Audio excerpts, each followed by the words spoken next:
In the Russian society, xenophobia is rife. The regime stimulates it, and it is part and parcel of ruscism. A case in point is Putin's recent article, in which he denies the right of Ukrainians to their national identity and sovereignty.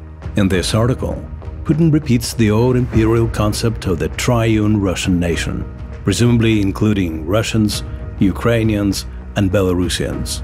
The roots of the Russians' idea of their superiority reach as far back as the 16th century. It is then that Moscow started claiming the status of the defender of orthodoxy and the successor of Byzantium. The idea of their superiority has always been used by the Russians to justify their wars of aggression and the suppression of conquered nations.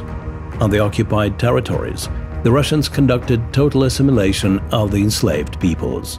The Russian imperial domination continued in the Soviet Union too. In those times, it was camouflaged with the concept of the elder brother, and thus placed the Russians above all the other peoples of the USSR. The ideas of Russia's exclusive role still feed the imperial ambitions of its society.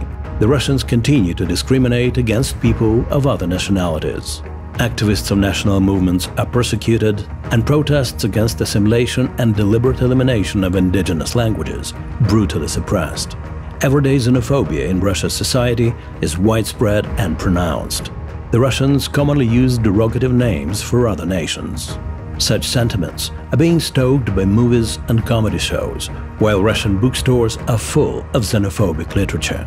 Xenophobia and arrogance towards other nations are a key component of Russia's official policy. It's also being used to justify the war in Ukraine, because, according to their narrative, the Russians can rightfully claim the territory of the neighboring country and dictate to Ukrainians how they should live.